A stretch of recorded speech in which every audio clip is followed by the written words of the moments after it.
செல்வகுமாரின் மாலை வானிலை ஆய்வறிக்கை. அதிகாரப்பூர்வ வானிலை அறிக்கைக்கு இந்திய வானிலை ஆராய்ச்சித்துறை அறிக்கையை பார்க்கவும். 2026 ஜூலை 9 வியாழக்கிழமை மாலை ஆய்வறிக்கை.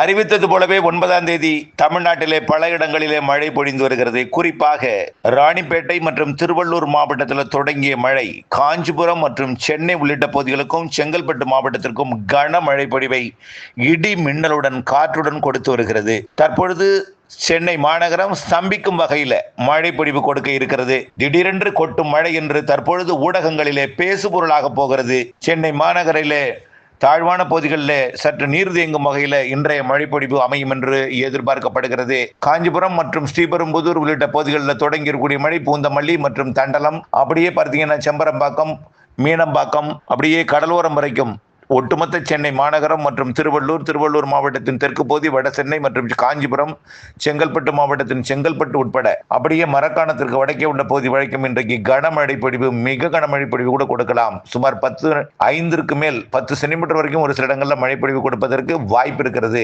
சுமார் 2 மணி நேரத்திற்கு மேல் மழைப்பொழிவு கனமாக கொடுக்கும். கண்டிப்பாக பல இடங்களிலே 2 மணி நேரத்துக்கு மேல் கனமழையும், அதனைத் தொடர்ந்து சில மணி நேரங்கள் தொடர்ச்சியான லேசான மழையையும், சில மணி நேரங்கள் தூறல் மழை பொழிவையும் கொடுப்பதற்கு வாய்ப்பு இருக்கு. அதாவது நேற்றைக்கு நாம் அறிவித்திருந்தோம் 9, 10, 11 தேதிகளில் மழை இருக்கும்னு. அது இன்றைக்கு தேதி 9 தொடங்கி இருக்கு. நாளையும் மழை பொழிவு உண்டு. இன்றைக்கு தமிழ்நாட்டிலே புதுக்கோட்டை மாவட்டத்தின் புதுக்கோட்டை தலைநகர் பகுதியை சுற்றி ஆலங்குடி பகுதியை நோக்கி மழை முன்னேறி வருகிறது. மேலும் பார்த்தீங்கன்னா அரியலூர் மாவட்டம் பகுதிகளில், செந்துறை உள்ளிட்ட பகுதிகளில் தொடங்கிய மழை அப்படியே ஜெயங்கொண்டம், காட்டுமன்னார் கோயில், மீன் சுருட்டி மற்றும் மயிலாடுதுறை மாவட்டத்தோட காவிரி கரையோரம் மற்றும் கடலூர் மாவட்டத்தோட முட்டம் மற்றும் மயிலாடுதுறை மாவட்டத்தோட அப்படியே மணல்மேடு உள்ளிட்ட பகுதியை நோக்கி மழைப்பொழிவு முன்னேறி வருவதற்கு வாய்ப்பு இருக்கிறது.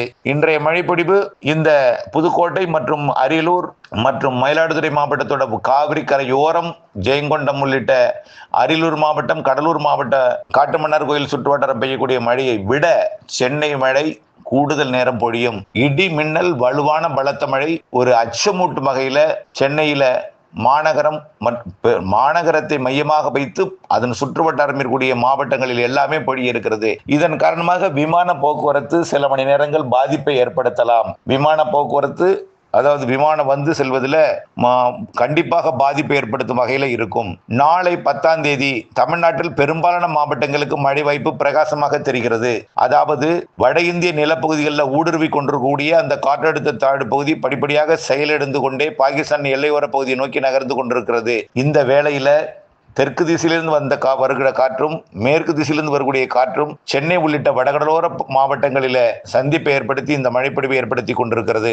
நாளை அதாவது வங்கக்கடலில கிழக்கு நோக்கி பயணித்துக் கொண்டிருக்கூடிய, அதாவது தைவான் நோக்கி பயணித்துக் கொண்டிருக்கூடிய காற்றிலும் சற்று தொய்வு ஏற்படும். மிக வலுவாக டைட்டா போயிட்டு இருக்கிற காத்துல நாளைக்கு தொய்வு ஏற்படும் பொழுது மேலும் தெற்கு திசை காற்று, கிழக்கு திசை காற்று மேற்கு நோக்கி கடலோர பகுதிகளில் நுழையும் பொழுது நாளை கூடுதல் பரப்பிலே உள்ளே நுழைந்து வெப்பச்சலன இடிமழை பொழிவை கொடுக்கும். நாளை தைவானை கடக்கும் இந்த சூப்பர் புயல் அடுத்த நாள் 11ஆம் தேதி சீனாவை கடக்க இருக்கிறது. கடுமையான பாதிப்பை ஏற்படுத்தக்கூடிய ஒரு பெரும் புயலாக சீனாவை வரலாறு காணாத ஒரு பாதிப்பை ஏற்படுத்தும் என்று எதிர்பார்க்கப்படுகிறது. தைவானின் வடக்கு பகுதியில் தான் அது வடக்கு பகுதியை ஒட்டி பயணிக்குமே தவிர தைவானின் ஊடுருவ போறதில்லை. ஆனால் சீனாவிற்கு கடுமையான பாதிப்பு இருக்கும், தைவானிற்கும் பாதிப்பு இருக்கும். ஆனால் அந்த செயலிழப்பு காரணமாகத்தான் நாளை மழை பெய்யும் என்று ஏற்கனவே சொல்லியிருக்கிறோம். டைட்டா போற காத்து தொய்வு ஏற்படுவதன் காரணமா வேகமாக ஓடிக்கொண்டிருக்கிற காற்று திடீரென்று ஒரு தேக்கம் ஏற்படும், ஸ்லோ ஏற்படும், ஊடுருவல் ஏற்படும், கிழக்கு காற்று உள்ளே நுழையும்.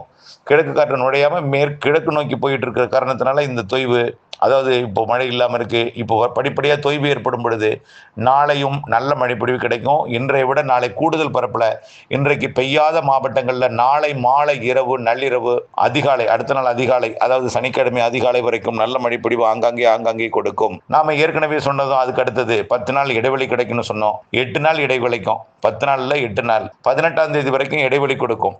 ஆனாலும் மேற்கு தொடர்ச்சி மலையில் லேசான மழை இருந்து கொண்டுதான் இருக்கும், பெரிய அளவில் இருக்காது.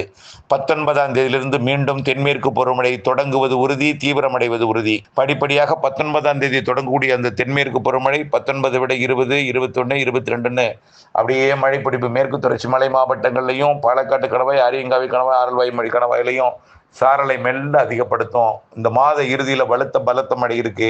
ஜூலை இறுதியில நீர்பிடிப்பு பகுதிகளிலையும் படிப்படியா மழை இந்த மாத 19க்கு மேல் அதிகரிக்கும். ஆனால் உங்களுக்கு நம்பிக்கை ஊட்டக்கூடிய மழையாகத்தான் இருந்தாலும் உண்மையிலேயே ஒரு அணைகளை நீர்மட்டத்தை உயர்த்தும் மழை ஆகஸ்டில் தொடங்க இருக்கிறது. ஆகஸ்ட் முற்பகுதியில் பெய்யக்கூடிய மழைப்பொழிவை காட்டிலும் ஆகஸ்ட் பிற்பகுதி 15ஆம் தேதியிலிருந்து பலத்த மழை, அணைகளை நிரப்பும் மழை பொழிய இருக்கிறது. செப்டம்பர் முதல் வாரத்தில் பல்வேறு அணைகள் நிரம்ப வாய்ப்பு ஏற்பட இருக்கிறது. செப்டம்பர் முழுவதுமே மழை நாட்கள், பெரும்பாலான நாட்கள் மழை நாட்களாக இருக்கும்.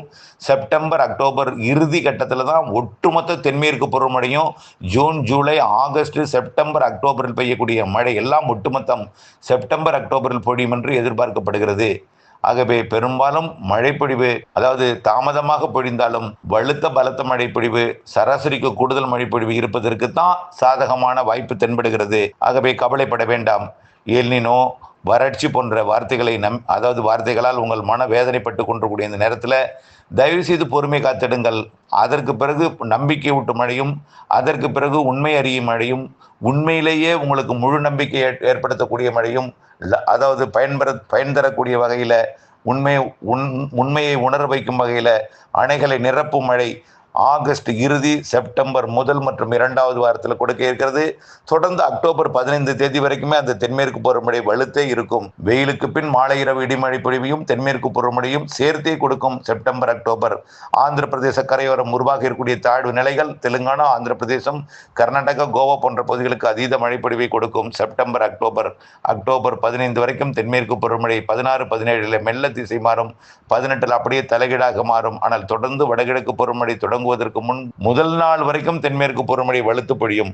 பெய்வது தென்மேற்கு பருவமழையா வடகிழக்கு பருவமழை என்று அறிய முடியாத அளவிற்கு மழைப்பொழிவு அக்டோபரில் இருக்கும் என்பதில் மாற்றமில்லை. கண்டிப்பாக நல்ல மழை இருக்கு. செப்டம்பர் அக்டோபர் வறட்சி, கடும் அச்சுறுத்தல் எல்லாம் நிறைய நிலவி கொண்டிருக்கிற நிலையில நீங்கள் இதே போலதான் மும்பை மற்றும் சூரத் உள்ளிட்ட பகுதிகளுக்கெல்லாம் சொன்னாங்க, வட இந்தியாவிற்கும் சொன்னாங்க. இப்ப எல்லாமே கடுமையான வெள்ளப்பெருக்கு ஏற்படுத்தி கொண்டிருக்கிறது. வயநாட்டில் வெள்ளப்பெருக்கு ஏற்படுத்தியதையும் நீங்கள் நினைவுபடுத்த விரும்புகிறேன். ஆனால் கண்டிப்பாக இன்று சென்னையில் பெய்யும் மழையை விட நாளை மேலும் கூடுதல் பரப்பில் பெரும்பாலான மாவட்டங்களுக்கு கிடைக்கும். அடுத்த மழை 19லிருந்து தென்மேற்கு பருவமழையும் வெப்பச்சலன இடிமழையும் அப்படியே படிப்படியாக மாத இறுதி வரை இருந்து கொண்டிருக்கும், வலுத்து கொண்டிருக்கும். ஆகஸ்டில் இன்னும் கூடுதல் மழை, செப்டம்பரில் அதை விட கூடுதல் மழை, அக்டோபர் அதை விட கூடுதல் மழை. அக்டோபர் 18லிருந்து வடகிழக்கு பருவமழை. வடகிழக்கு பருவமழை ஏற்கனவே சொன்னதுதான், நிரப்பும் மழை. பண்ணை குட்டைகளை ஆழப்படுத்துவோம், அகலப்படுத்துவோம், கரைகளை வலுப்படுத்துவோம். புதிய பண்ணை குட்டைகளை அமைத்து நீர் சேமிக்க ஆயத்தமாக இருப்போம். கண்டிப்பாக வடகிழக்கு பருவமழை நிறைய பொழியும். சிறு நிகழ்வும் அதிக மழை தரும் வலுவான நிகழ்வும் இருக்கிறது என்பதை நினைவில் கொண்டு தொடர்ந்து வானிலை அப்டேட்ஸோட இணைந்திருக்க அன்போடு கேட்டுக்கொள்கிறேன். நன்றி.